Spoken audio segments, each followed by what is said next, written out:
رمضان مرحبا يا رمضان مرحبا يا رمضان رمضان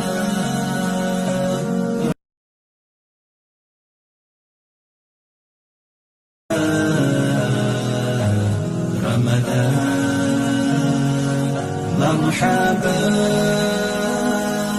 يا رمضان مرحبا يا رمضان رمضان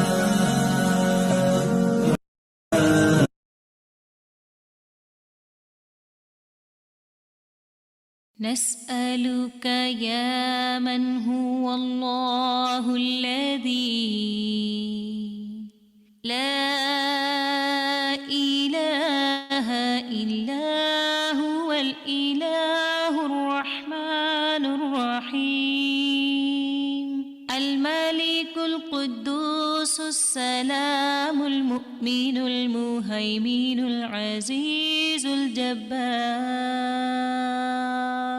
المتكبر الخالق البارئ المصور الغفار القهار الوهاب الرزاق الفتاح الخلاق العليم القابض الباسط القاهر المعطي المتر السيد السميع البصير الحكم الرب اللطيف الخبير الحليم العظيم الغفور الشكور القريب الكبير الحفيظ المقيت الحسيب المبين الكريم الرقيب المجيب الرفيق الحكيم الودود المجيد الشافي الشهيد الحق الوكيل القوي المتين الولي الحميد الجميل الأعلى النصير المالك المليك الحي القيوم الحافظ الواحد الأحد الصمد القادر المقتدر المقدم المؤخر الأول الآخر الأكرم الظاهر الباطن الواسع المتعال البر التواب الديان العفو الرؤوف الجواد المنان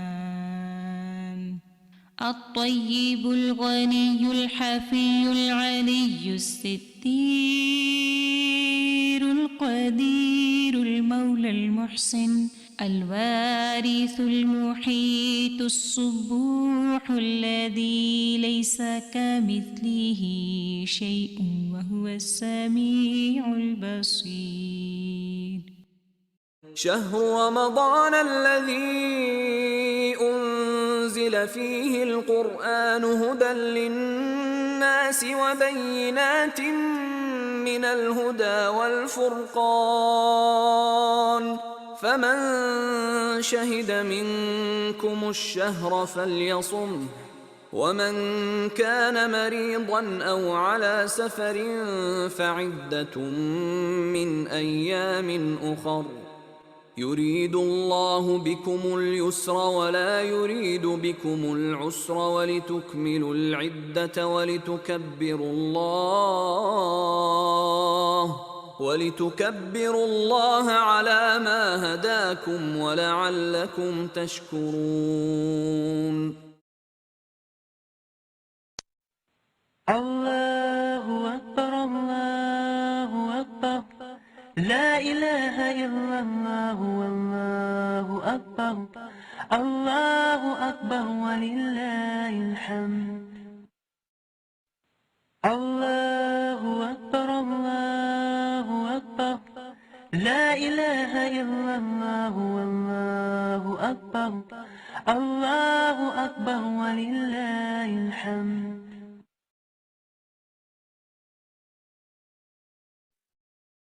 السلام علیکم ورحمۃ اللہ وبرکاتہ۔ کیا حال ہے آپ سب کے؟ پیاری پیاری میری سسٹرز، ساری بہنیں، اللہ سبحانہ و تعالیٰ سے دعا ہے کہ اللہ سبحانہ و تعالیٰ ہم سب کو ایمان اور صحت کی بہترین بہترین بہترین حالت میں رکھے، آمین۔ کیسے جا رہے ہیں آپ لوگ سب کا رمضان اور روزہ اور تمام عبادتیں؟ اللہ سبحانہ تعالیٰ سے میں دعا کرتی ہوں کہ اللہ سبحانہ تعالیٰ ہماری عبادتوں کو جس میں بہت زیادہ اخلاص ہے اس کو قبول فرمائے، آمین۔ اور ہم سب کو جیسے یہاں اکٹھا کیا ہے اتنی خوبصورت سی مجلس کے اندر، اور ہم سب کو جنت میں بھی ایسے ہی اکٹھا کریں، آمین آمین اللہم آمین۔ اور اللہ سبحانہ تعالیٰ کا شکر کہ اس نے ہمیں ایک بار پھر توفیق عطا فرمائی کہ ہم اس کی کتاب کا دورہ کر سکیں۔ انشاءاللہ سٹارٹ کرتے ہیں، کلاس اپنی آغاز کرتے ہیں۔ نحمد و نصلی علی رسولہ الکریم، اما بعد فاعوذ باللہ من الشیطان الرجیم، بسم اللہ الرحمن الرحیم۔ رب اشرح لي صدري ويسر لي امري واحلل عقدة من لساني يفقهوا قولي اللهم اجعل عملي كله صالحا واجعله لوجهك خالصا ولا تجعل لأحد فيه شيئا۔ اے اللہ میرے سارے عمل کو صالح بنا دے اور اس اپنے چہرے کے لیے خالص کر لے، اور اس میں کسی ایک کے لیے بھی کوئی حصہ نہ رکھ، آمین۔ بہت ہی خوبصورت حدیث جس کا ہم روز ریمائنڈر دیکھتے ہیں۔ نبی صلی اللہ علیہ وسلم نے فرمایا المرء مع من احب، جو جس کے ساتھ محبت کرے گا وہ اس کے ساتھ ہی رہے گا۔ سو ہمیں اپنی محبتوں کی سرکل کا جائزہ لینا ہے کہ ہماری محبت کے سرکل میں کون کون آتا ہے، اس لیے کہ جس سے ہم محبت کریں گے دنیا میں بھی اسی کے ساتھ رہیں گے اور موت بھی اسی کے ساتھ ہی آئے گی، اور پھر رب العالمین کے سامنے بھی اٹھائے اسی کے ساتھ جائیں گے۔ سو پھر بہت ضروری ہے کہ ہم اپنی محبتوں کا جائزہ لیں کہ ہم کس کس سے محبت کرتے ہیں۔ آج ہم کریں گے پارہ نمبر 21۔ اس سے پہلے ہم شروع کرنے سے پہلے اور آج بھی ہماری بہت ہی خوبصورت سی ساتھی، بہت ہی خوبصورت سی پیاری سی بہن جو ہمیں پارہ نمبر 21 کا دورہ قرآن کروائیں گی انشاءاللہ تعالی۔ اس سے پہلے ہم جو اس پارے کے اندر جو سورہ ہیں ہم تھوڑا سا اس کی تھوڑی سی تلاوت سن لیتے ہیں تاکہ ہم تھوڑا سا ایکٹیو ہو جائیں، کیونکہ قرآن کی تلاوت جب سنتے ہیں تو ایک ایکٹیونیس، ایک تر و تازگی آ جاتی ہے۔ اللہ سبحانہ و تعالیٰ کی کتاب ہے جس کے سننے کا اجر بھی ویسی ہیں، اور پھر پڑھنے اور سمجھنے کا تو اجر آپ سب جانتے ہی ہیں انشاءاللہ۔ اعوذ باللہ من الشیطان الرجیم، بسم اللہ الرحمن الرحیم۔ الله أوثانا مودة بينكم في الحياة الدنيا ثم يوم القيامة يكفر بعضكم ببعض ويلعن بعضكم بعضا ومأواكم النار وما لكم من ناصرين۔ فآمن له لوط وقال إني مهاجر إلى ربي إنه هو العزيز الحكيم۔ ووهبنا له إسحاق ويعقوب وجعلنا في ذريته النبوة والكتاب وآتيناه أجره في الدنيا وإنه في الآخرة لمن الصالحين۔ ولوطا إذ قال لقومه إنكم لتأتون الفاحشة ما سبقكم بها من أحد من العالمين، أئنكم لتأتون الرجال وتقطعون السبيل وتأتون في ناديكم المنكر، فما كان جواب قومه إلا أن قالوا ائتنا بعذاب الله إن كنت من الصادقين۔ قال رب انصرني على القوم المفسدين۔ ولما جاءت رسلنا إبراهيم بالبشرى قالوا إنا إنا مهلكو أهل هذه القرية إن أهلها كانوا ظالمين. اللہ وبرکاتہ. کیسے ہیں آپ سب؟ امید ہے کہ آپ سب اس مبارک مہینے کی برکتیں خوب سمیٹ رہے ہوں گے. سب سے پہلے تو آئیے دل کی گہرائیوں سے دماغ کو حاضر کرتے ہوئے ہاتھ اٹھا کر اللہ کا شکر ادا کرتے ہیں جس نے ہمیں یہ توفیق دی کہ ہم اس کی کتاب پڑھیں اور سمجھیں تاکہ اس پر عمل کرنا آسان ہو اور ہم اپنے رب کو راضی کر سکیں. پارہ نمبر 20 میں ہم نے مکڑی کے جالے کے بارے میں پڑھا. مکڑی کا جالا یعنی اس کا گھر نہایت کمزور اور ناپائیدار ہوتا ہے، ہاتھ کے ہلکے سے اشارے سے ہی ختم ہو جاتا ہے. اللہ کے سوا دوسروں کو معبود، حاجت روا اور مشکل کشا سمجھنا بھی بالکل ایسا ہی ہے، یعنی بالکل بے فائدہ، کیونکہ وہ بھی کسی کے کام نہیں آ سکتے. اگر یہ کمزور معبود کچھ کر سکتے ہوتے تو قوموں کو ہلاک ہونے سے بچا لیتے. آئیے دیکھتے ہیں کہ 21ویں پارے میں اللہ تعالیٰ مزید ہمیں کیا بتانا اور سکھانا چاہ رہے ہیں، اور وہ کون سے عمل ہیں جن کو کرنے کے بعد ہم اپنے رب کی رضا حاصل کر سکتے ہیں. نحمد و نصلی علی رسول کریم، اما بعد، فاعوذ باللہ من الشیطان الرجیم، بسم اللہ الرحمن الرحیم. رب اشرح لی صدری ویسر لی امری واحلل عقدۃ من لسانی یفقہوا قولی.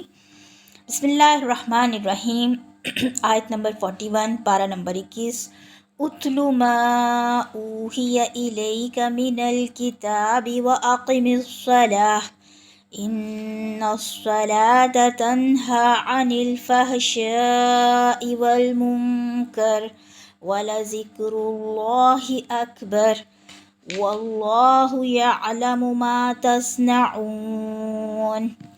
فرمایا جا رہا ہے آپ تلاوت کرو اس کتاب میں سے جو آپ کی طرف وحی کی گئی ہے، اور نماز قائم کرو. یقیناً نماز بے حیائی اور برے کاموں سے روکتی ہے، اور اللہ تعالیٰ کا ذکر یقیناً بہت بڑا ہے، اور جو کچھ تم کرتے ہو اللہ جانتا ہے.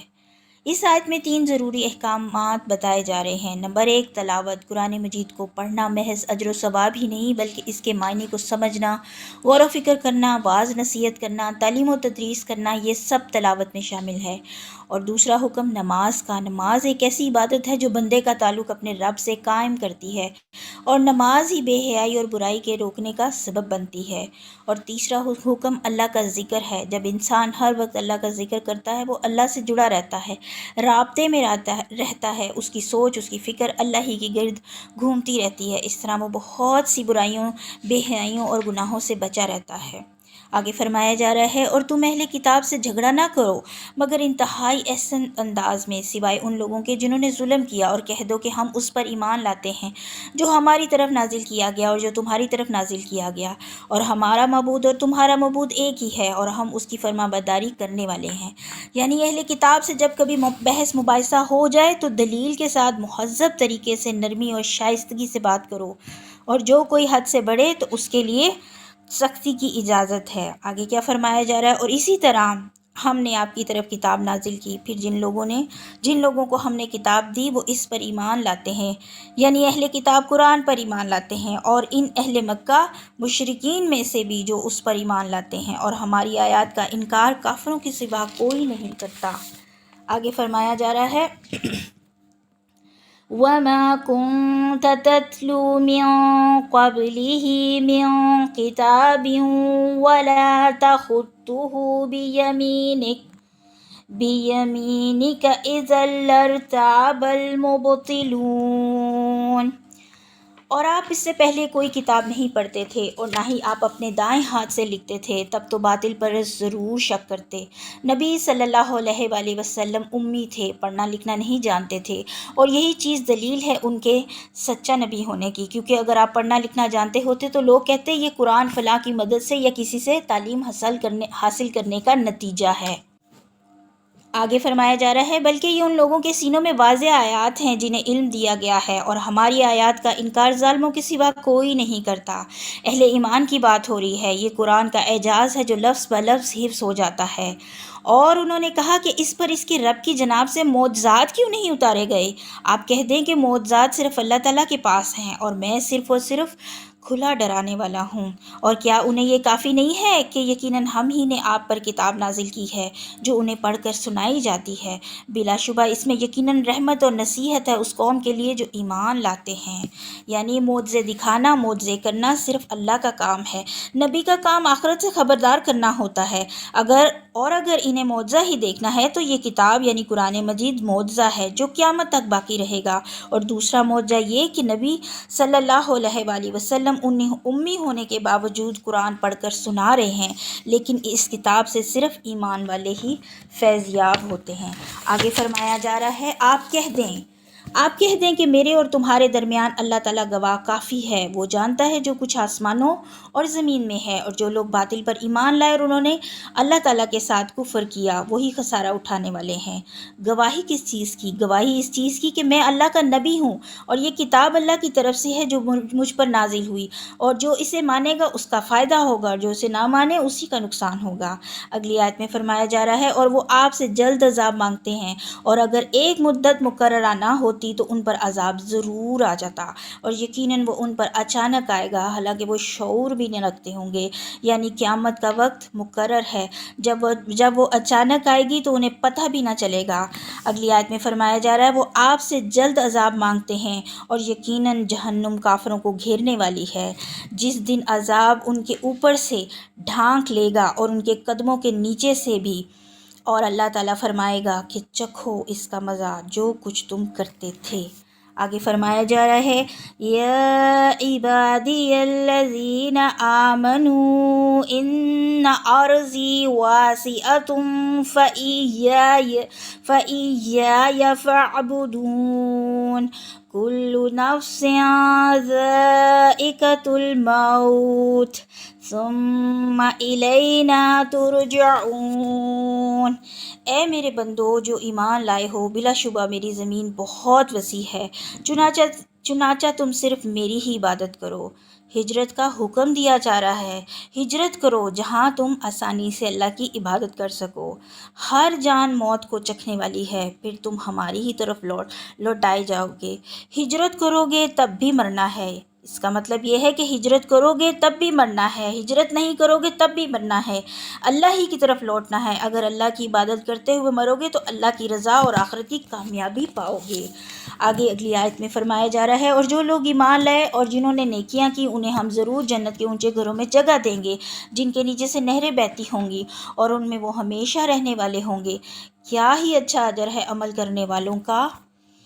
اگلی آیت میں فرمایا جا رہا ہے جن لوگوں نے صبر کیا اور وہ اپنے رب ہی پر بھروسہ کرتے ہیں، اللہ پر بھروسہ، توکل، یقین بہت بڑے بڑے کام کروا دیتا ہے۔ حدیث پاک ہے کہ اگر تم اللہ پر ویسا توکل کرو جیسا کہ توکل کرنے کا حق ہے تو وہ تمہیں اسی طرح روزی دے گا جس طرح پرندوں کو دیتا ہے۔ صبح کو وہ بھوکے اٹھتے ہیں اور شام کو پیٹ بھرے ہوئے اٹھتے ہیں۔ اگلی آیت میں فرمایا جا رہا ہے کتنے ہی جانور ہیں جو اپنا رزق اٹھائے نہیں رکھتے، اللہ تعالیٰ ہی انہیں بھی رزق دیتا ہے اور تمہیں بھی، اور وہ سب کچھ سننے والا، سب کچھ جاننے والا ہے۔ تو سبق کیا حاصل ہوا؟ رازق اللہ کی ذات ہے، اللہ کی عبادت میں رزق آڑ نہ بننے پائے۔ اگلی آیت میں فرمایا جا رہا ہے اور یقیناً اگر آپ ان لوگوں سے پوچھیں کہ آسمان اور زمین کو کس نے پیدا کیا اور سورج اور چاند کو کس نے مسخر کیا تو وہ ضرور کہیں گے کہ اللہ تعالیٰ نے، پھر وہ کہاں سے بہکائے جا رہے ہیں۔ اگلی آیت میں فرمایا جا رہا ہے اللہ تعالیٰ اپنے بندوں میں سے جس کا چاہتا ہے رزق کشادہ کرتا ہے اور جس کا چاہتا ہے تنگ کر دیتا ہے۔ بلا شبہ اللہ تعالیٰ ہر چیز کو بخوبی جاننے والا ہے۔ رازق اللہ کی ذات ہے۔ اس آیت سے ہمیں یہ سبق مل رہا ہے کہ رازق اللہ کی ذات ہے۔ رزق کا کم یا زیادہ ہونا اس کی رضا یا غضب یا ناراضگی سے تعلق نہیں رکھتا۔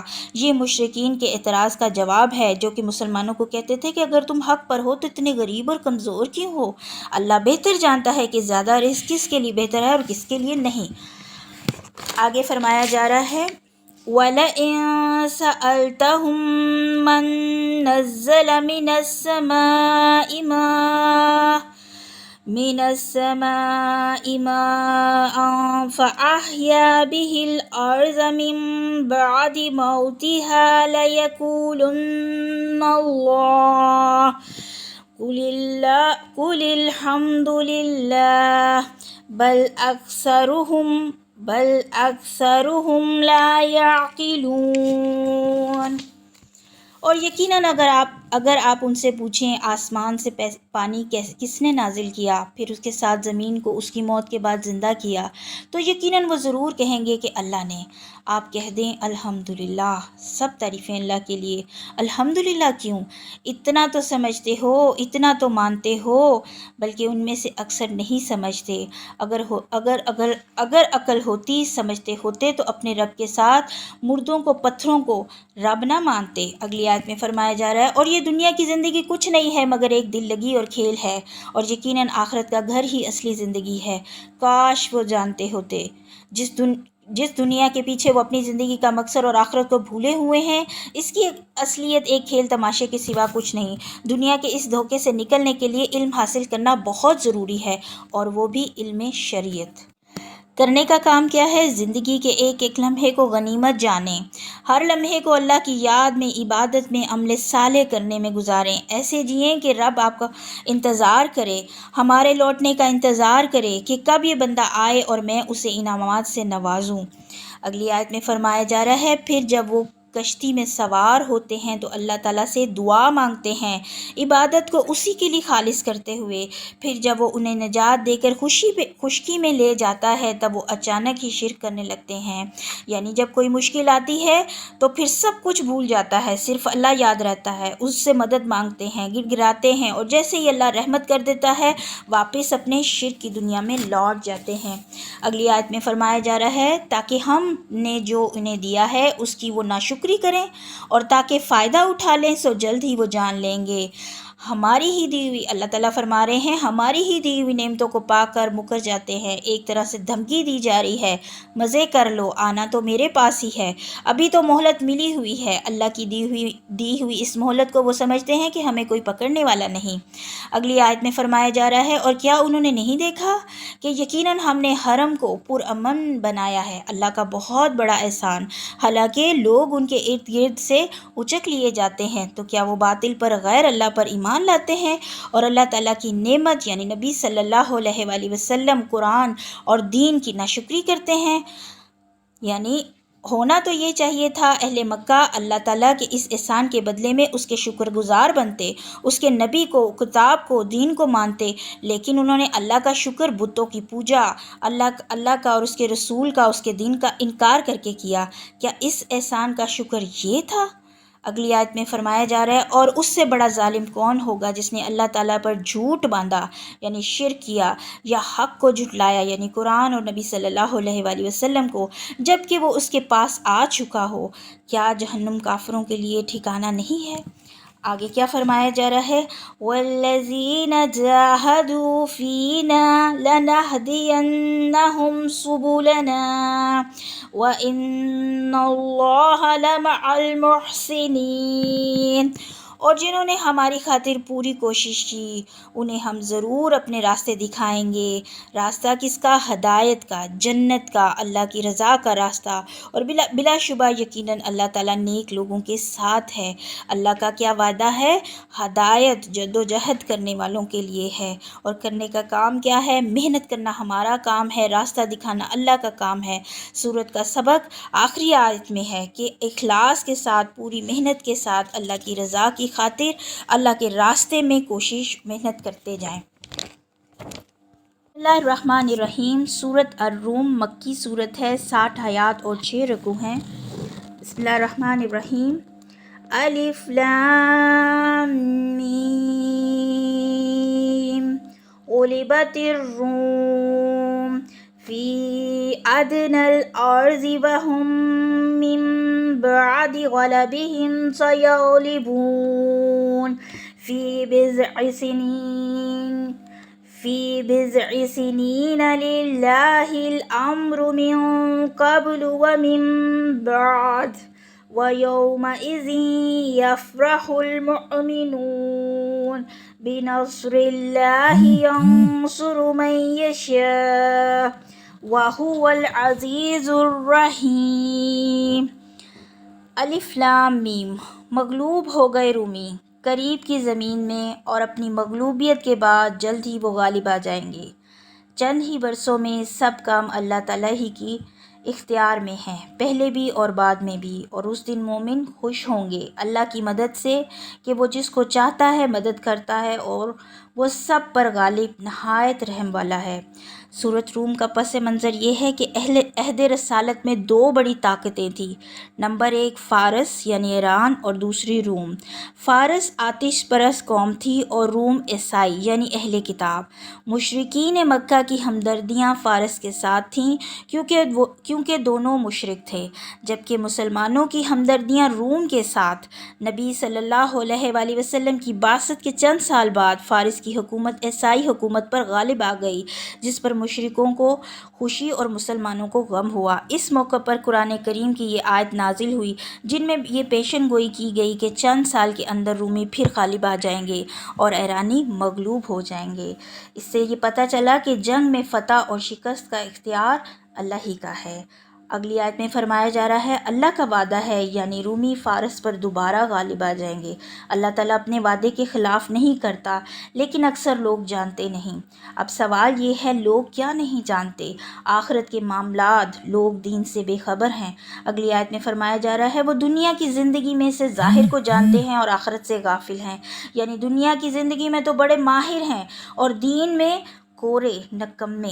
اور اگلی آیت میں کہا جا رہا ہے اور کیا انہوں نے اپنے آپ پر غور و فکر نہیں کیا کہ اللہ تعالیٰ نے آسمانوں کو اور زمین کو ان کے درمیان کو برحق اور مدت مقرر تک پیدا کیا ہے، اور یقیناً بہت سے لوگ اپنے رب کی ملاقات کا یقیناً انکار کرنے والے ہیں۔ یعنی جب انسان اللہ کی تخلیق پر غور و فکر کرتا ہے تو اسے پتہ چلتا ہے کہ کائنات میں کچھ بھی بے مقصد نہیں۔ یہاں غور و فکر کی دعوت دی جا رہی ہے کہ دیکھو تو صحیح، غور تو کرو، خود کو دیکھو، کائنات کو دیکھو۔ جب غور کرو گے تو پتہ چل جائے گا کہ یہ سب اللہ کی قدرت کی نشانیاں ہیں۔ اب ان سب کو تخلیق کرنے والا، اس سارے نظام کو چلانے والا کتنا طاقت اور قدرت والا ہے۔ آگے فرمایا جا رہا ہے اور کیا وہ زمین میں چلے پھرے نہیں کہ وہ دیکھتے ان سے پہلے لوگوں کا کیسا انجام ہوا، یعنی ان کے آثار سے سبق کیوں نہیں حاصل کرتے؟ وہ ان سے قوت میں بہت زیادہ تھے، ان کے پاس لمبی عمریں، طاقت، ذہانت، دولت زیادہ تھی، اور انہوں نے زمین کو خوب پھاڑا تھا اور اسے ان سے زیادہ آباد کیا تھا، اور ان کے پاس ان کے رسول واضح دلائل لائے تھے۔ تو اللہ تعالیٰ ایسا نہ تھا کہ ان پر ظلم کرتا، لیکن اپنی جانوں پر وہ خود ہی ظلم کرتے ہیں۔ اللہ تعالیٰ ظالم نہیں، انہوں نے خود اپنی ہلاکت کے اسباب پیدا کیے۔ کیسے؟ اللہ رسول کی نافرمانی کر کے۔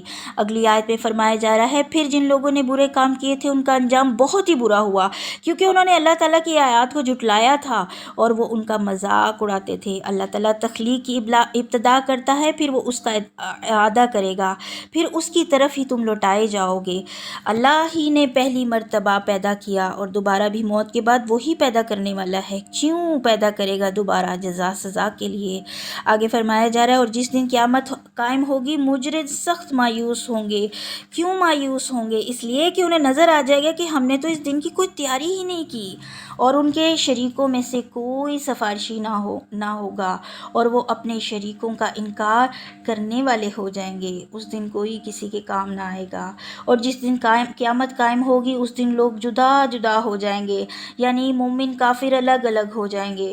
اور طلب بات کیا ہے کہ آج ہم دنیا میں کلاس کانشیس ہیں، کاسٹ کا خیال کرتے ہیں، مگر آخرت میں صرف دو گروہ ہوں گے، ایک اللہ کو مان کر زندگی گزارنے والوں کا اور دوسرا اللہ کو نہ مان کر زندگی گزارنے والوں کا گروہ ہوگا۔ اگلی آیت میں فرمایا جا رہا ہے مگر جو لوگ ایمان لائے اور جنہوں نے نیکیاں کی پس وہی عالیشان باغ میں خوش رکھے جائیں گے، جس کو اللہ کی رضا، ہمیشہ کی کامیابی مل گئی، جنت جیسا مقام مل گیا، بھلا اس سے بڑی اور کیا خوشی ہوگی؟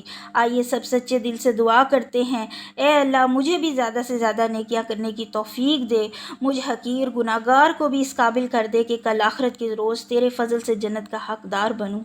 آمین ثم آمین۔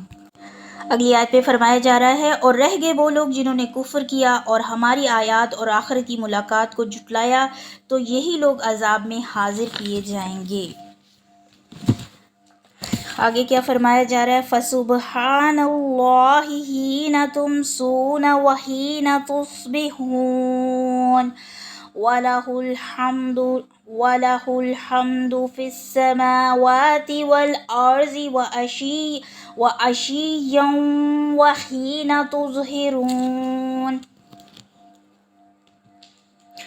چنانچہ اللہ تعالیٰ ہی کی تسبیح ہے جب تم شام کرتے ہو اور جب تم صبح کرتے ہو۔ تسبیح سے مراد یہاں نماز ہے۔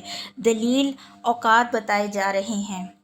اور آسمانوں اور زمین میں سب تعریف اسی کے لیے ہے، اور تیسرے پہر کو اور جب تم ظہر کرو۔ 5 وقت کی نماز گناہوں کو مٹانے کا ذریعہ بن جاتی ہے۔ اگلی آیت میں فرمایا جا رہا ہے وہ مردہ میں سے زندہ نکالتا ہے اور زندہ میں سے مردہ کو نکالتا ہے، اور وہ زمین کو اس کی موت کے بعد زندہ کرتا ہے، اور ایسے ہی تم بھی نکالے جاؤ گے۔ کہاں سے؟ قبروں سے، زندہ کر کے۔ اگلی آیت میں فرمایا جا رہا ہے اور اس کی نشانیوں میں سے ہے کہ اس نے تمہیں مٹی سے پیدا کیا، پھر یکا یک تم انسان ہو کے پھیلتے جا رہے ہو، یعنی انسان کی نسل چلائی کہ پوری زمین بھر گئی۔ اللہ کی قدرت کی سب سے بڑی نشانی انسان کا خود کا وجود ہے۔ بار بار اللہ کی قدرت کی نشانیوں کا ذکر کیوں کیا جا رہا ہے؟ اس لیے کہ نشانی علامات کا مقصد انسان کو کسی خاص جگہ تک پہنچا دینا ہوتا ہے، تو ان نشانیوں پر غور و فکر کر کے ہم رب کی معرفت حاصل کرتے ہیں، اس کی عظمت کو، طاقت کو، قدرت کو اور توحید کو سمجھ پاتے ہیں۔ اگلی آیت میں کیا فرمایا جا رہا ہے؟ آیت نمبر 21 بہت ہی ضروری اور خوبصورت آیت اس پارے کی اور اس سورہ کی۔ وَمِنْ آيَاتِهِ أَنْ خَلَقَ لَكُم مِّنْ أَنفُسِكُمْ أَزْوَاجًا لِتَسْكُنُوا إِلَيْهَا وَجَعَلَ بَيْنَكُم مَّوَدَّةً وَرَحْمَةً إِنَّ فِي ذَلِكَ لَآيَةً لِقَوْمٍ يَتَفَكَّرُونَ۔ اور اس کی نشانیوں میں سے ہے کہ اس نے تمہارے لیے تمہاری جنس ہی سے بیویاں پیدا کیں تاکہ تم ان سے سکون حاصل کر سکو، اور اس نے تمہارے درمیان محبت اور رحمت رکھ دی۔ بلا شبہ اس میں یقیناً ان لوگوں کے لیے نشانیاں ہیں، بہت سی نشانیاں ہیں جو غور و فکر کرتے ہیں۔ نکاح کا اصل مقصد کیا ہے؟ شوہر اور بیوی ایک دوسرے کے لیے باعث سکون ہو، باعث رحمت، مددگار ہوں۔ شوہر بیوی کے رشتے میں اللہ نے ایسی محبت رکھی ہے جس میں خود غرضی نہیں ہوتی بلکہ قربانی کا جذبہ ہوتا ہے، لہٰذا اس رشتے میں مودہ اور رحمہ کا ہونا بہت ضروری ہے۔ اگلی آیت میں فرمایا جا رہا ہے اور اس کی نشانیوں میں سے ہے آسمانوں اور زمین کی تخلیق اور تمہاری زبانوں اور تمہارے رنگوں کا اختلاف۔ بلا شبہ اس میں علم رکھنے والوں کے لیے یقیناً نشانیاں ہیں۔ زبان اور رنگ کا اختلاف انسان کو ایک پہچان دیتا ہے۔ لاکھوں کے مجموعے میں انسان پہچان لیا جاتا ہے، صرف زبان ہی اس کا تعارف کروا دیتی ہے کہ یہ فلاں فلاں علاقے سے تعلق رکھتا ہے۔ زبان اور رنگ کا اختلاف یہ بتاتا ہے کہ کوئی ان کا خالق ہے۔ یہاں پر علم کی بات کیوں کی گئی؟ آخر میں علم کی بات ہوئی تو امام ابن قیم نے کہا کہ وہ علم نہیں جس میں اللہ تعالیٰ کی معرفت نہ ہو، خالق کی پہچان نہ ہو۔ اگلی آیت میں فرمایا جا رہا ہے اور اس کی نشانیوں میں سے ہے تمہارا رات اور دن کو سونا اور تمہارا اس کے فضل میں سے تلاش کرنا۔ بلا شبہ اس میں یقیناً ان لوگوں کے لیے نشانیاں ہیں جو سنتے ہیں۔ کیا سنتے ہیں؟ اللہ کی آیات کو غور سے سنتے ہیں۔ نیند اللہ کی نشانی جس سے رات کو سونے سے سارے دن کی تھکاوٹ دور ہو جاتی ہے اور دن میں سونے سے بھی انسان تازہ دم ہو جاتا ہے۔ اگلی آیت میں فرمایا جا رہا ہے اور اس کی نشانیوں میں سے ہے کہ وہ تمہیں خوف اور امید کے ساتھ بجلی دکھاتا ہے، اور وہ آسمان سے پانی اتارتا ہے پھر اس کے ساتھ زمین کو اس کے مردہ ہو جانے کے بعد زندہ کرتا ہے۔ بلا شبہ اس میں ان لوگوں کے لیے یقیناً نشانیاں ہیں جو سمجھتے ہیں۔ خوف کس چیز کا؟ بجلی گرنے کا، یا زیادہ بارش ہونے سے نقصان نہ ہو جائے، اور امید کیا ہے؟ بارش ہو گئی تو فصل بھی اچھی ہوگی۔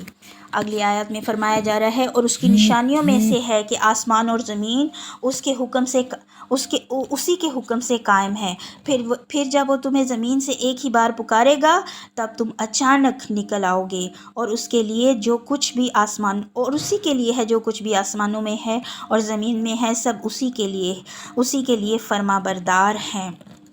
اگلی آیت میں فرمایا جا رہا ہے وَهُوَ الَّذِي يَبْدَأُ الْخَلْقَ ثُمَّ يُعِيدُهُ وَهُوَ أَهْوَنُ عَلَيْهِ وَلَهُ الْمَثَلُ الْأَعْلَى فِي السَّمَاوَاتِ وَالْأَرْضِ وَهُوَ الْعَزِيزُ الْحَكِيمُ۔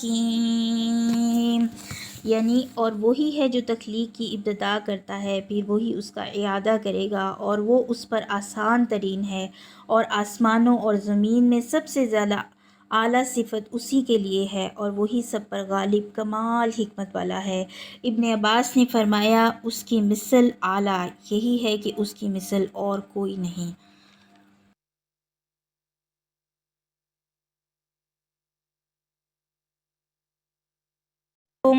مثلا من انفسکم هل لکم مما ملکت ایمانکم من شرکاء فیما رزقناکم فأنتم فیہ سواء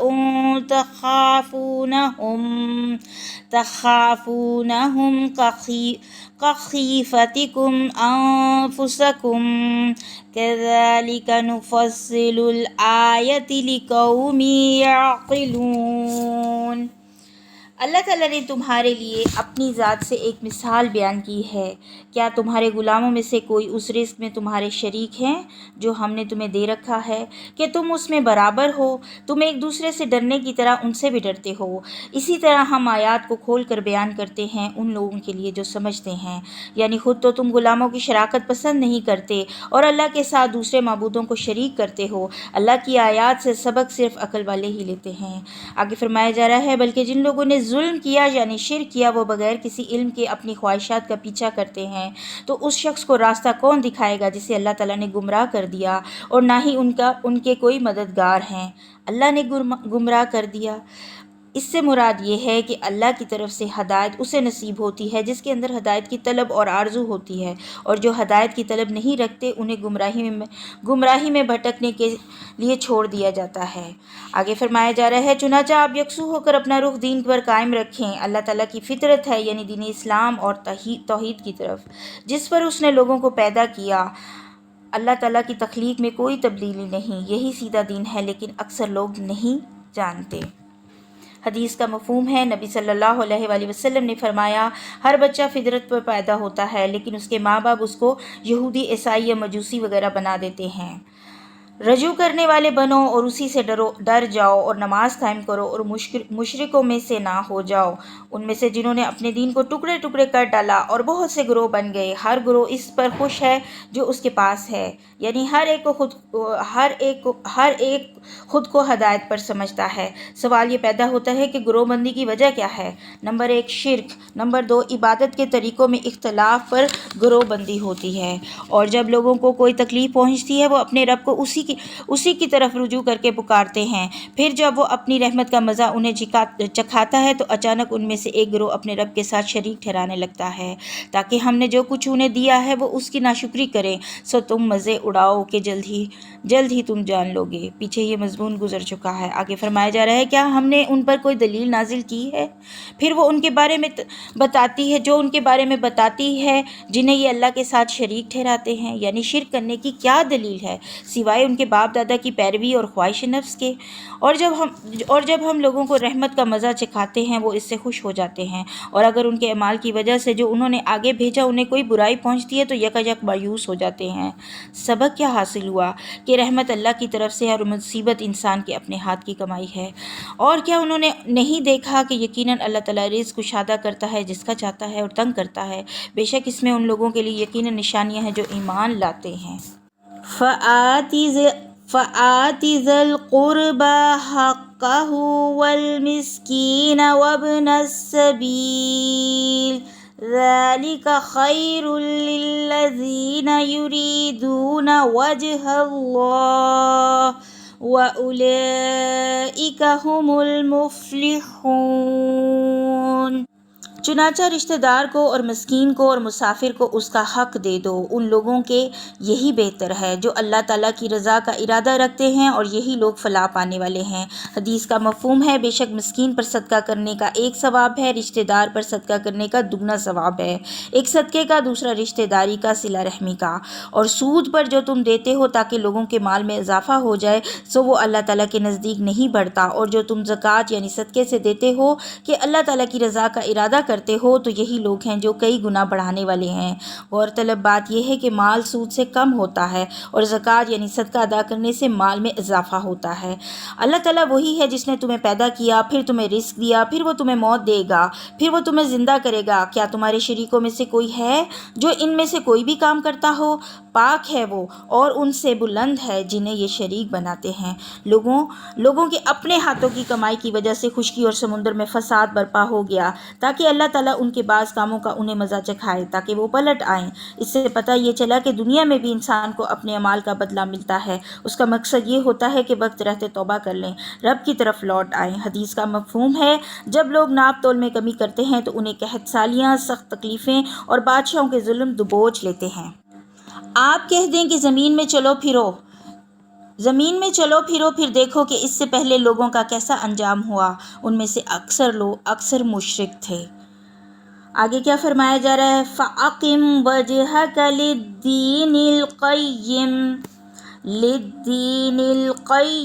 مِنْ قَبْلِ أَنْ يَأْتِيَ يَوْمٌ لَا مَرَدَّ لَهُ مِنَ اللَّهِ يَوْمَئِذٍ يَصَّدَّعُونَ۔ بس آپ اپنا چہرہ دین کے لیے سیدھا قائم رکھیں اس سے پہلے کہ اللہ کی طرف سے وہ دن آئے جس کا ٹل جانا نہیں ہے۔ اس دن وہ الگ الگ ہو جائیں گے۔ کون الگ الگ ہو جائیں گے؟ مومن، کافر۔ جس نے کفر کیا تو اس کا کفر اسی پر ہے اور جس نے نیک عمل کیا تو وہ اپنے لیے سامان تیار کر رہے ہیں تاکہ اللہ تعالیٰ اپنے فضل سے ان لوگوں کو جزا دے جو ایمان لائے اور جنہوں نے نیکیاں کی۔ یقیناً وہ کافروں سے محبت نہیں کرتا۔ غور طلب بات یہ ہے کہ جنت اللہ کے فضل سے ملے گی۔ فضل کا مطلب حق سے زیادہ، اسی لیے ہر وقت اللہ سے اس کا فضل مانگیں، اپنا ایمان خالص رکھیں اور خوب نیکیاں کریں۔ اللہ تعالیٰ فرما رہے ہیں اور اسی کی نشانیوں میں سے ہے کہ وہ بشارت دینے والی ہوائیں بھیجتا ہے اور تاکہ وہ تمہیں اپنی کچھ رحمت کا مزہ چکھائے اور تاکہ کشتیاں اس کے حکم سے چلیں اور تاکہ تم اس کا کچھ فضل تلاش کرو اور تاکہ تم شکر گزار بنو۔ حدیث کا مفہوم ہے نبی صلی اللہ علیہ وآلہ وسلم نے فرمایا ہوا اللہ کی رحمت میں سے ہے۔ تو ایک صحابی نے کہا ہوا رحمت بھی لاتی ہے؟ آپ نے فرمایا اللہ کی ہوا رحمت اور عذاب بھی لاتی ہے۔ جب اسے دیکھو تو اسے برا نہ کہو بلکہ اللہ سے خیر کا سوال کرو اور شر سے پناہ مانگو۔ اور بلا شبہ یقیناً ہم نے آپ سے پہلے بھی رسول ان کی قوم کی طرف بھیجے تھے، پھر وہ ان کے پاس واضح نشانیاں لاتے تھے تو ہم نے ان سے انتقام لیا جنہوں نے جرم کیا اور مومنوں کی مدد کرنا ہم پر لازم ہے۔ یہ آیت اس بات کی دلیل ہے کہ اللہ سچے مومنوں کی مدد ضرور کرتا ہے۔ اللہ تعالیٰ وہ ہے جو ہوائیں بھیجتا ہے تو وہ بادل اٹھاتی ہیں، پھر وہ جس طرح چاہتا ہے انہیں آسمان میں پھیلا دیتا ہے اور انہیں ٹکڑوں میں تقسیم کر دیتا ہے۔ چنانچہ آپ بارش کو دیکھتے ہیں کہ اس کے درمیان سے نکل رہی ہے، پھر وہ اپنے بندوں میں سے جس پر چاہتا ہے بارش برساتا ہے، تب وہ بہت خوش ہوتے ہیں۔ تو پتہ کیا چلا کہ ہوا کا مقصد بارش اور بارش سے ہونے والے فائدے اور کشتیوں کا ایک سے دوسری جگہ تجارت کے لیے آنا جانا نعمت ہے جس کا شکر ادا کرنا چاہیے۔ حالانکہ بلا شبہ اس سے پہلے کہ ان پر برسائی جائے اس سے پہلے ہی یقیناً وہ مایوس تھے۔ مایوس کیوں؟ اس لیے کہ بارش کا برسانا انسان کے بس میں نہیں۔ آگے فرمایا جا رہا ہے چنانچہ آپ اللہ تعالیٰ کی رحمت کے آثار دیکھیں کہ کس طرح وہ زمین کے مردہ ہو جانے کے بعد اسے زندہ کرتا ہے۔ بلا شبہ وہ مردوں کو یقیناً زندہ کرنے والا ہے اور وہی ہر چیز پر پوری قدرت رکھنے والا ہے۔ اور یقیناً اگر ہم ہوا بھیج دیں پھر وہ کھیتی کو زرد پڑی ہوئی دیکھیں تو اس کے بعد یقیناً وہ ناشکری کرتے رہ جائیں۔ پتہ یہ چلا کہ ہوا کا ایک تناسب سے چلنا بھی اللہ کی قدرت کی نشانی ہے اور رحمت ہے۔ اگر اللہ کا کنٹرول نہ ہو تو یہ رحمت عذاب کی شکل اختیار کر لے اور خوش ہونے والے اللہ کی ناشکری پر اتر آئیں۔ انسان کی فطرت ہے اچھے حال میں تو خوب فرما برداری اور جیسے ہی امتحان آیا ناشکری گلے شکوے شروع کر دیتا ہے۔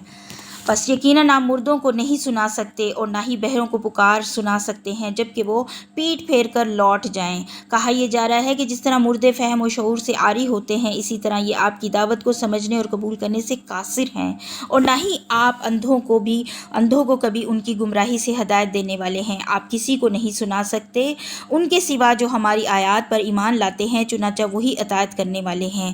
اللہ تعالیٰ وہ ہے جس نے تمہیں کمزوری سے پیدا کیا، پھر اس کمزوری کے بعد تمہیں قوت دی، پھر قوت کے بعد کمزوری اور بڑھاپا بنا دیا۔ وہ جو چاہتا ہے پیدا کرتا ہے اور وہی سب کچھ جاننے والا، پوری طرح قدرت رکھنے والا ہے۔ بچپن، جوانی، بڑھاپا یہ اللہ کی نشانیوں میں سے ہے۔ اس کا مقصد یہ کہ انسان اپنی حقیقت پر غور کرے اور کسی تکبر کا شکار نہ ہو اور یہ یاد رکھے کہ اس کی طاقت اصل میں کسی اور کی دی ہوئی ہے جو سب سے بڑا طاقت والا ہے۔ اور جس دن قیامت قائم ہوگی مجرم قسمیں کھائیں گے کہ وہ ایک گھڑی کے سوا نہیں ٹھہرے، اسی طرح وہ بہکائے جاتے ہیں۔ یہ لوگ دنیا میں بھی غلط اندازے لگاتے تھے آخرت کے بارے میں، اور آخرت میں بھی دنیا کے گزرے وقت کے بارے میں ان کے اندازے غلط ثابت ہو جائیں گے۔ اور جن لوگوں کو علم اور ایمان دیا گیا وہ کہیں گے کہ اللہ تعالیٰ کی کتاب میں تو بلا شبہ یقیناً تم اٹھائے جانے کے دن تک ٹھہرے ہو، تو یہ اٹھائے جانے کا دن ہے لیکن تم جانتے نہ تھے۔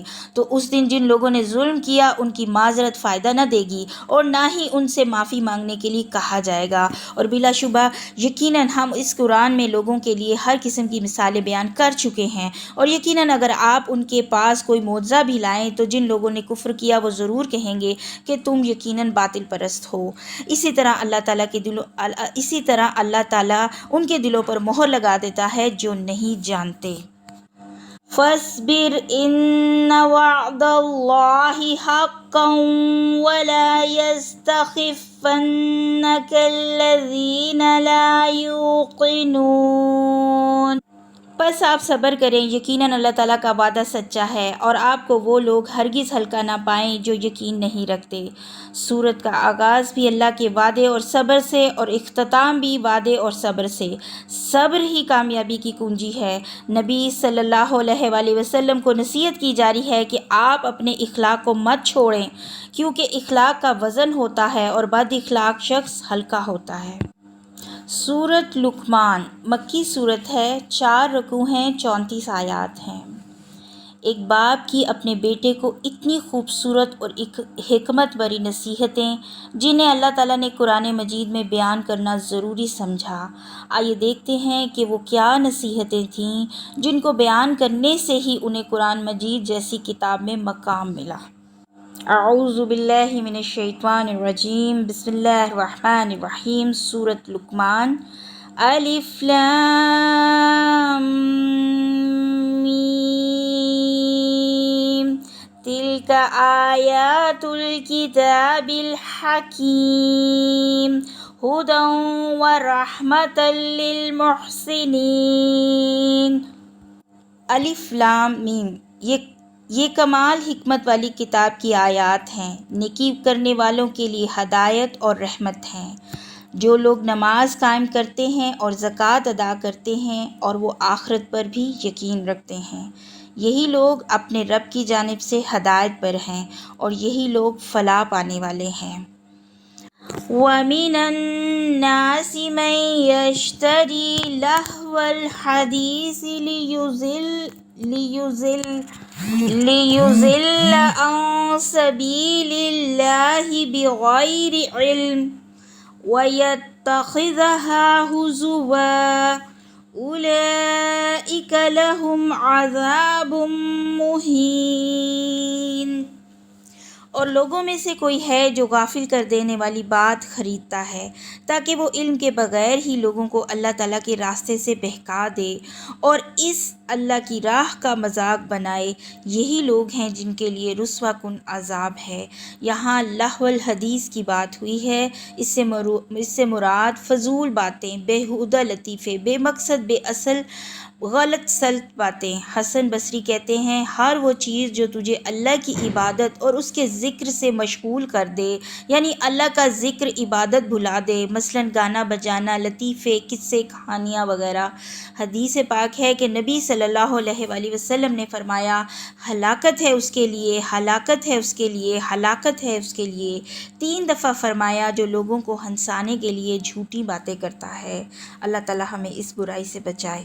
اور جب ہماری آیات اس کو پڑھ کر سنائی جاتی ہیں وہ تکبر کرتے ہوئے منہ موڑ جاتا ہے، گویا اس نے انہیں سنا ہی نہیں، گویا اس کے دونوں کانوں میں بوجھ ہے۔ چنانچہ آپ اس کو دردناک عذاب کی خوشخبری سنا دیں۔ یقیناً جو لوگ ایمان لائے اور جنہوں نے نیک عمل کیے ان کے لیے نعمت بھری جنتیں ہیں، ان میں ہمیشہ رہنے والے ہیں۔ اللہ تعالیٰ کا وعدہ سچا ہے اور وہ سب پر غالب کمال حکمت والا ہے۔ اس نے آسمانوں کو ستونوں کے بغیر ہی پیدا کیا، تم ان کو دیکھتے ہو اور اس نے زمین میں پہاڑ جما دیے کہ کہیں تمہیں لے کر جھک نہ جائیں، اور اس میں ہر قسم کے جانور پھیلا دیے، اور ہم نے آسمان سے پانی نازل کیا، پھر ہم نے اس میں ہر طرح کی غلہ کی عمدہ قسم اگائی۔ یہ ہے اللہ تعالیٰ کی مخلوق، تو تم مجھے دکھاؤ ان لوگوں نے جو اس کے سوا ہیں کیا پیدا کیا، بلکہ ظالم کھلی گمراہی میں ہیں۔ یعنی جنہیں تم مدد کے لیے رات دن پکارتے ہو، انہوں نے آسمان و زمین میں سے کس چیز کو پیدا کیا ہے؟ کوئی ایک تو چیز بتلاؤ۔ اور بلا شبہ یقیناً ہم نے لقمان کو حکمت عطا کی تھی کہ اللہ تعالیٰ کا شکر ادا کرو، اور جو کوئی شکر کرتا ہے وہ اپنے ہی لیے شکر کرتا ہے، اور جس نے ناشکری کی تو یقیناً اللہ تعالیٰ بے نیاز ہے، بہت تعریفوں والا ہے۔ حضرت لقمان اللہ کے نیک بندے تھے جنہیں اللہ تعالیٰ نے حکمت یعنی عقل و فہم اور دینی بصیرت میں ممتاز مقام عطا فرمایا۔ ان سے کسی نے پوچھا تمہیں یہ فہم و شعور کس طرح حاصل ہوا؟ انہوں نے فرمایا راست بازی، امانت کے اختیار کرنے اور بے فائدہ باتوں سے اجتناب اور خاموشی کی وجہ سے۔ اور جب لقمان نے اپنے بیٹے سے کہا اور وہ اس کو نصیحت کر رہا تھا، اے میرے چھوٹے بیٹے، اللہ تعالیٰ کے ساتھ کسی کو شریک نہ کرنا، بلا شبہ شرک یقیناً بہت بڑا ظلم ہے۔ لقمان کا انداز گفتگو انتہائی پیار و محبت والا، اور سب سے پہلی نصیحت جو انہوں نے کی، عقیدے کی درستگی، شرک نہ کرنا۔ اور ہم نے انسان کو اس کے والدین کے بارے میں وصیت کی۔ اس کی ماں نے دکھ پر دکھ اٹھا کر اسے اٹھایا، اور اس کا دودھ چھڑانا 2 سال میں ہے کہ میرا شکر ادا کرو، اور اپنے والدین کا بھی میری طرف ہی لوٹ کر آنا ہے۔ یہاں دوبارہ شکر کی تلقین کی گئی ہے، جو اللہ کا بھی ہوتا ہے اور بندوں کا بھی، اور بندوں میں سے سب سے پہلے والدین، اور والدین میں سے بھی ماں کا درجہ بہت بلند ہے۔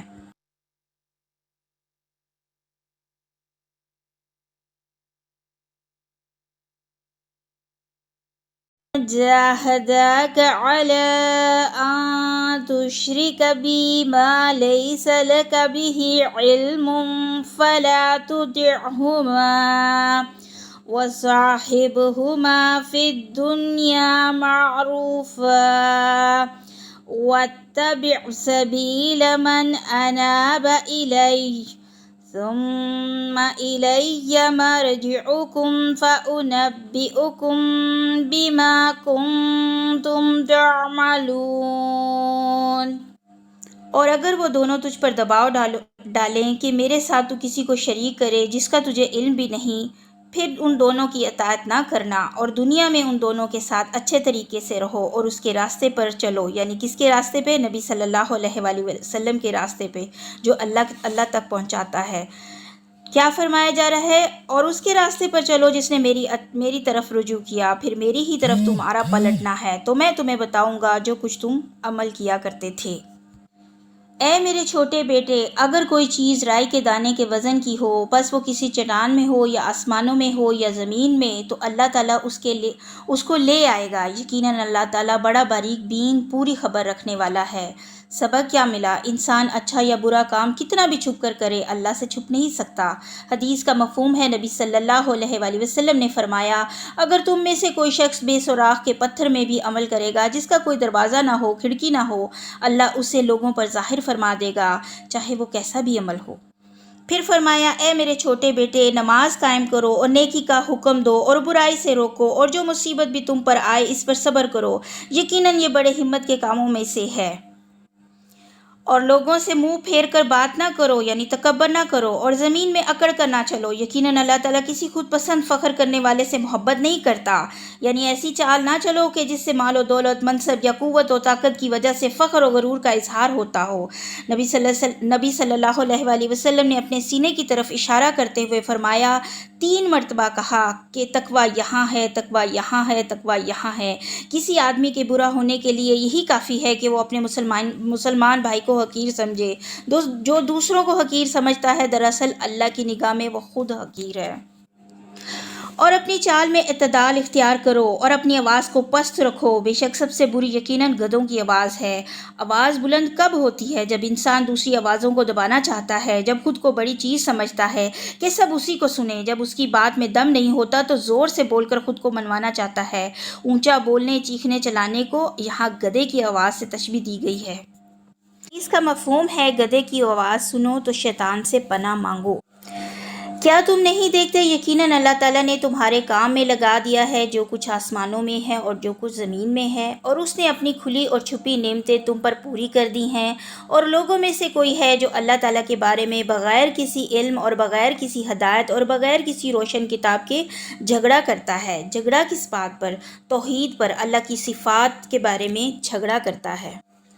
اور جب ان سے کہا جاتا ہے کہ اس کی پیروی کرو جو اللہ تعالیٰ نے نازل کیا ہے، تو کہتے ہیں بلکہ ہم اس چیز کی پیروی کریں گے جس پر ہم نے اپنے باپ دادوں کو پایا ہے، اور کیا اگرچہ شیطان انہیں بھڑکتی ہوئی آگ کے عذاب کی طرف بلا رہا ہو۔ اور جو شخص اپنے آپ کو اللہ تعالیٰ کے سپرد کر دے اور وہ ہو بھی نیک، تو یقیناً وہ ایک مضبوط سہارا تھام چکا، اور سارے کاموں کا انجام اللہ تعالیٰ کی طرف ہی ہے۔ کامیاب کون ہیں؟ جنہوں نے سپرد کر دیا، سونپ دیا اپنے آپ کو اللہ کے۔ اور جس نے کفر کیا تو اس کا کفر آپ کو غمزدہ نہ کرے، ان سب کو ہماری ہی طرف لوٹ کر آنا ہے، پھر جو کچھ انہوں نے کہا ہم انہیں بتا دیں گے۔ یقیناً اللہ تعالیٰ سینوں کی باتوں کو خوب جاننے والا ہے۔ اس لیے صلی اللہ علیہ وآلہ وسلم کو اس آیت مبارکہ میں تسلی دی جا رہی ہے کہ آپ غمزدہ نہ ہوں، ان کے نصیب میں ایمان کی سعادت ہے ہی نہیں۔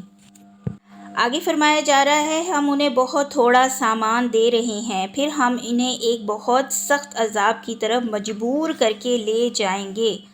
یعنی کب تک دنیا کی لذتوں اور نعمتوں سے خوش ہوں گے؟ یہ دنیا اور اس کی لذتیں تو چند روزہ ہیں، اس کے بعد تو ہمیشہ کا سخت عذاب ہے۔ اور یقیناً اگر آپ ان سے پوچھیں کہ آسمانوں اور زمین کو کس نے پیدا کیا، تو وہ ضرور کہیں گے اللہ تعالیٰ نے۔ آپ کہہ دیں سب تعریف اللہ کے لیے ہے، بلکہ ان کے اکثر لوگ نہیں جانتے۔ اللہ تعالیٰ ہی کے لیے ہے جو کچھ آسمانوں اور زمین میں ہے۔ یقیناً اللہ تعالیٰ بڑا بے نیاز، بے حد خوبیوں والا ہے۔ ہر چیز اس کی محتاج ہے، وہ کسی کا محتاج نہیں۔ آگے فرمایا جا رہا ہے اور اگر واقعتاً روئے زمین کے تمام درختوں کی کلمیں ہوں اور تمام سمندر اس کی سیاہی ہوں، اس کے بعد 7 سمندر اور ہوں، تب بھی اللہ تعالیٰ کی باتیں ختم نہ ہوں گی۔ یقیناً اللہ تعالیٰ سب پر غالب، بڑی حکمت والا ہے۔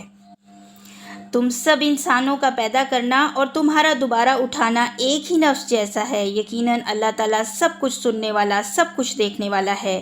یعنی اس کی قدرت اتنی عظیم ہے کہ تم سب کا پیدا کرنا یا قیامت والے دن دوبارہ زندہ کرنا ایسے ہی ہے جیسے ایک نفس کا پیدا کرنا، اس لیے کہ وہ جو چاہتا ہے لفظ کن کہنے سے ہی وجود میں آ جاتا ہے۔ کیا آپ نے دیکھا نہیں کہ بے شک اللہ تعالیٰ رات کو دن میں داخل کرتا ہے اور دن کو رات میں داخل کرتا ہے، اور اس نے سورج اور چاند کو کام میں لگا دیا، سب ایک مدت مقررہ تک چلتے جا رہے ہیں، اور یقیناً اللہ تعالیٰ اس سے پوری طرح باخبر ہے جو تم عمل کرتے ہو۔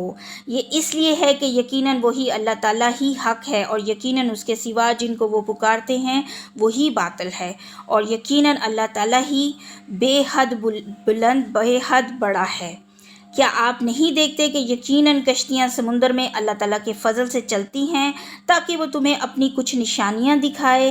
بلا شبہ اس میں ہر بڑے صبر کرنے والے، بڑے شکر کرنے والے کے لیے یقیناً بہت سی نشانیاں ہیں۔ اور جب انہیں کوئی موج سائے بانو جیسی ڈھانپ لیتی ہے تو وہ اللہ تعالیٰ کو پکارتے ہیں کہ وہ دین کو اسی کے لیے خالص کرنے والے ہوتے ہیں۔ پھر جب وہ انہیں خشکی کی طرف بچا کر لے آتا ہے تو ان میں سے کچھ ہی سیدھے راستے پر قائم رہنے والے ہیں۔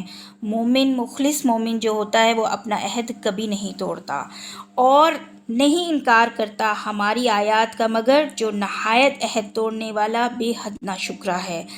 اے لوگو، اپنے رب سے ڈر جاؤ اور اس دن سے ڈرو جب کوئی باپ اپنے بیٹے کے کچھ بھی کام نہ آئے گا اور نہ ہی کوئی بیٹا اپنے باپ کے کچھ بھی کام آنے والا ہوگا۔ یقیناً اللہ تعالیٰ کا وعدہ سچا ہے، چنانچہ دنیا کی زندگی تمہیں بالکل دھوکے میں نہ ڈالے، اور وہ بڑا دھوکے باز ہرگز تمہیں اللہ تعالیٰ کے بارے میں دھوکہ نہ دے جائے۔ یقیناً اللہ تعالیٰ کے پاس ہی قیامت کا علم ہے، اور وہی بارش برساتا ہے، اور وہ جانتا ہے جو کچھ رحموں میں ہے، اور کوئی شخص نہیں جانتا کہ کل وہ کیا کمائی کرے گا، اور کوئی شخص نہیں جانتا کہ وہ کس زمین میں مرے گا۔ یقیناً اللہ تعالیٰ ہی سب کچھ جاننے والا، پوری خبر رکھنے والا ہے۔ غیب کا علم صرف اور صرف اللہ ہی کے پاس ہے۔ کون دھوکے باز ہے؟ یہاں شیطان کی بات کی جا رہی ہے۔ شیطان سے بچو، کہیں یہ تمہارے دل میں ایسی بات نہ ڈال دے جو تمہیں اللہ سے دور لے جائے۔ بسم اللہ الرحمن الرحیم۔ سورۃ السجدہ مکی سورت ہے، 3 رکوع 30 آیات ہیں۔ اس سورت کے بارے میں آتا ہے کہ نبی صلی اللہ علیہ وآلہ وسلم اس وقت نہیں سوتے تھے جب تک کہ سورۃ السجدہ اور سورۃ ملک نہ پڑھ لیتے۔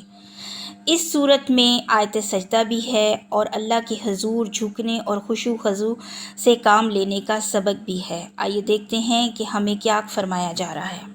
بسم اللہ الرحمن الرحیم۔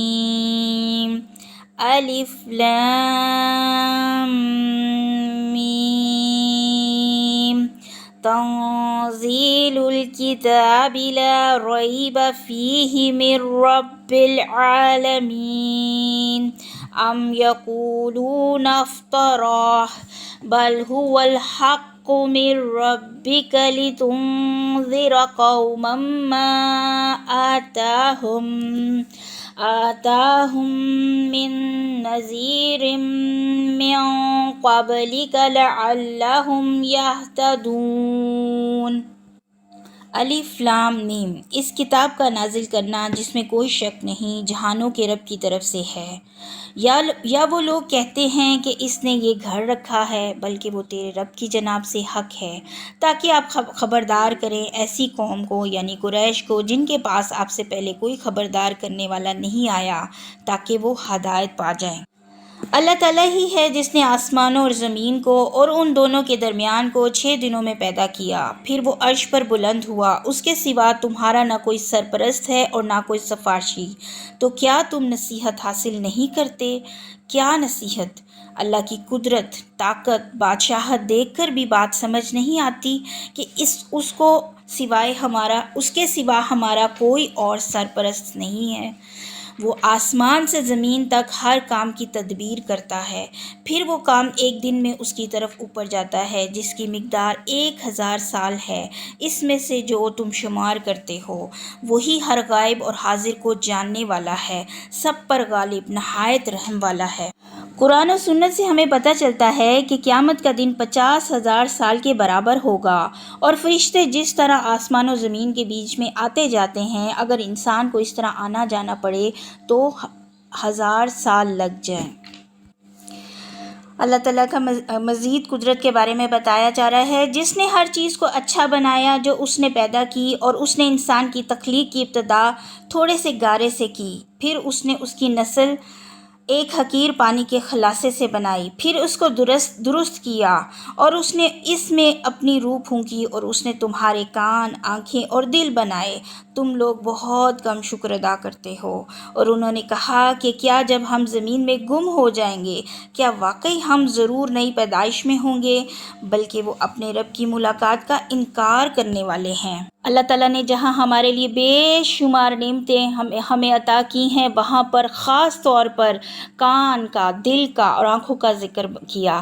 کان بنائے سنو اور شکر ادا کرو، آنکھیں بنائی دیکھو اور شکر ادا کرو، دل بنایا کہ سمجھو اور شکر کرو۔ کیا ہم ان سب اعضاء کو اللہ کی خاطر استعمال کر کے شکر ادا کرتے ہیں؟ آئیے دعا بتائی گئی ہے۔ حضرت ابو ہریرہ سے روایت ہے کہ نبی صلی اللہ علیہ وآلہ وسلم نے یہ دعا کرتے تھے: اے اللہ، مجھے میری سماعت اور میری بصارت سے فائدہ پہنچا اور انہیں میرا وارث کر دے، یعنی میں مر بھی جاؤں تو ان کے ذریعے جو میں نے کام کیے ہوں وہ بعد میں بھی صدقہ جاریہ بنے، اسی طرح یہ میری زندگی تک باقی رکھ، اور مجھ پر جو ظلم کرے اس کے خلاف میری مدد فرما اور اس سے میرا بدلہ لے لے، یعنی میں اپنے معاملات تیرے سپرد کرتا ہوں۔ آپ کہہ دیں کہ موت کا فرشتہ جو تم پر مقرر کیا گیا ہے تمہیں قبض